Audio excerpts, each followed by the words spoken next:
Fast forward 2 days, we have all of our parts here. This is the remanufactured Garrett turbo that's going in the truck. This is the rest of the remote feed here. I already went over the up pipe. This is our factory fuel filter head reroute. Basically this bypasses the factory fuel filter. These are the caps for the turbo horn. Part of the PCV reroute. This is the T for that PCV reroute, and then the bungs that actually go inside of the valve covers. Here's our replacement hardware for the up pipes, a 3-inch PPE down pipe, and this is going to replace our factory Y-bridge and EGR system. This is an HSP Y-bridge kit. So that's pretty much it for the engine. Then over here we got some chassis stuff. This is for the front end.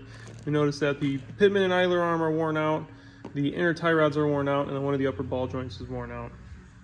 Replacement wiper blades because those were horrendous. New transmission lines. These are hydraulic transmission lines. They're all crimped hydraulic lines. Should be good for really any pressure, and they shouldn't leak at all ever. And of course a new coolant tank just to replace the one that was dingy on the truck. And then this is the 4-inch MBRP exhaust for the truck with, of course, a muffler because he's old, so got to keep it quiet. Then we also got the new cab vents. That way cab doesn't leak and we can patch that hole in the back. And then while we were waiting on the parts, we got the tires mounted and balanced up on the truck. They're, like I said, slightly bigger than stock. And then I also cranked the torsion keys up just a little bit because the truck had quite a bit of rake. So it should still clear both the front bumper and the back of the fenders. With that, we're going to start throwing some parts on and then also pressure wash the chassis and clean it up a little bit. All right, so here it is. The truck cleaned up 110 times better than we thought it would. As you can see, the frame is what would almost be a factory finish with the new undercoating. A lot of this stuff had been masked off just so that we didn't spray it on like the tank, the drive shaft. The exhaust was not installed until after the undercoating was done, just so that it was less work to mask stuff off. Like I said, everything had been pressure washed. The trans is cleaned up about as good as we can get it with a pressure washer. As you can see, the turbo is installed. I actually installed most of the stuff before he pressure washed it. So the down pipe's on, the up pipes are back in, the Y bridge is in down here, as you guys can see there. Everything was taped off so that no water got in there. Take you guys around to the other side here. The filter head has been deleted. I'm not a huge fan of this here. I'd preferably just get a rubber hose and loop it like a molded 1/2-inch rubber fuel line, but we'll see, probably get one of those in a little bit. Wiring loom has all been reloomed here, all the way down to the cam and crank sensors. So this is all tucked away down underneath the charge pipe, which we will be installing that after the cab goes back on it. So everything's pretty much ready and done as far as the engine stuff, and the truck is basically ready to have the cab put back on. So like I said, we did do the new exhaust here, and it does have the MBRP muffler down there. I ended up having to swap out this transmission plug. I'm going to show you guys in a couple minutes why I did that. The old one was kind of problematic, and I have a feeling that it caused a couple issues when we were buying the truck. Back on the driver's side here, another thing you may notice is I installed the new shocks as well. The other ones you can kind of see back there. I did the fronts and the rears while the bed was off. So we did actually take the bed off to pressure wash and coat this thing. That way it's all done through and through. So another thing that was chewed up was this wiring loom, which was for the transmission. Everything else seemed to look okay. So the main chassis harness looks okay. The transfer case harness looks good.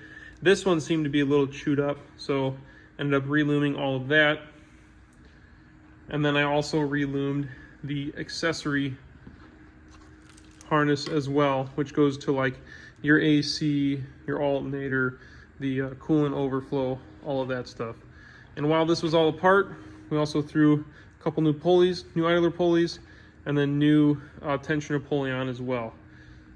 Also forgot to mention we did throw the lift pump on while the bed was off, just because it's easier to get to the fitting on the sending unit. So basically it goes from the sending unit down into the lift pump itself, and then the lift pump has a return line that goes back to the tank, and then it's got a feed line that goes back into the hard lines that loop up to the engine. So this is all installed. We've got a little bit of a custom bracket here, just because the ones that wrap the frames on the Air Dogs I think are pretty ugly and kind of cheap looking, so this is going to look a lot nicer than those brackets. So for the nitty gritty, I had to replace the transmission connector. Here is the old one right here. We ended up putting a nice new fleece one in it, but as you guys can see, there is a lot of wire casing missing. Not sure how this happens. I don't know if it's just from heat and the elements and then the casing cracking, or if this actually had a rodent that was chewing on it, or if it was, let's say, like rodent pee that kind of disintegrated it. So we have a lot of wires here that are touching, a lot of bare wires touching, which is kind of strange because we had an issue with the truck when we went and bought it. It did a weird thing where it bang shifted into second gear and then threw a U0100, which is a strange like communication error between the TCM and PCM. But when you shut the truck off and you turn it back on, the code would go away. So I feel like this is our root cause right here. Most of these wires touching, there's voltage differences.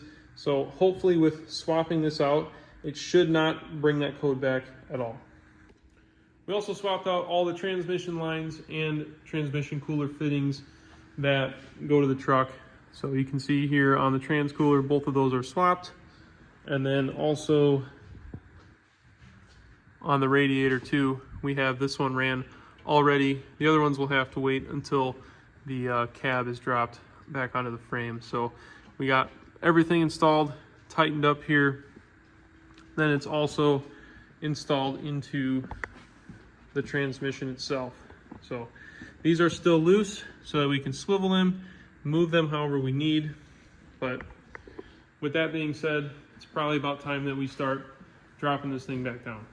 So fast forward, we ended up dropping the cab back on the chassis. I hooked everything up, put some fluids in it, got the turbo all primed up. That way it wasn't dry firing when the truck was started. Bled the fuel system out, burped the coolant, took the truck on a 15-minute test drive or so. Everything looked pretty good.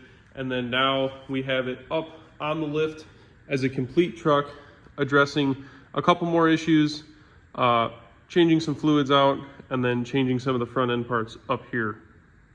Starting up here in the front end, you guys can see the really nice brand new Bilstein 5100 chocks in the front, along with the new inner tie rods, upper ball joint, and outer tie rod boots. So most of the stuff was actually thrown in the ultrasonic cleaner and cleaned up. That's why this stuff looks fairly new. These were still good, so we're keeping them. Just needed a boot replacement. Up here on the steering gear, you can see the brand new pitman arm. And then on the other side, the brand new idler arm. And then of course, on the passenger side, we have our new inner tie rod and then our new outer tie rod boot. Those ball joints were both good, so we'll leave it at that. Underneath the truck itself, you're gonna notice a nice, shiny Allison transmission pan. So this pan is not new. We actually just threw it through the ultrasonic cleaner, cleaned up very well, put a new internal filter as well as spin-on filter. And then we also had to throw a new transmission harness in it because the harness was leaking down the connector and onto the floor. So sometimes those harnesses will leak inside the connector and that can cause you issues, but this one was also leaking exterior as well and dripping onto the floor. So new one of those, it's all good to go.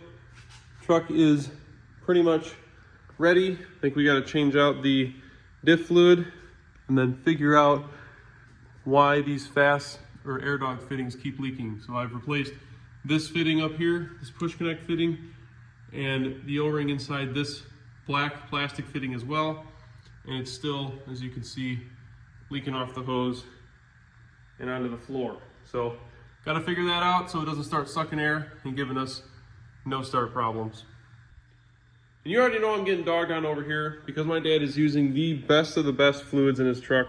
Here we've got AMSOIL transmission fluid going in a 275,000 mile Allison transmission. Now, of course, you can probably pick these transmissions up for about $700 or $800 on Facebook Marketplace. And here I am using the cheapest of the cheap, bottom of the shelf O'Reilly's brand premium ATF. And that's going in my $10,000 to $12,000 full competition unit that is in my street truck LBZ that I am building. So somehow make that make sense. So that's probably going to be about it for this video. Next line of business is making this truck's paint look 20 years younger. We've already got the new headlights and taillights in the back. Got to remove the moldings and the badges. And then from there, it's going to be a whole lot more work. So for now, we'll catch you guys in the next one.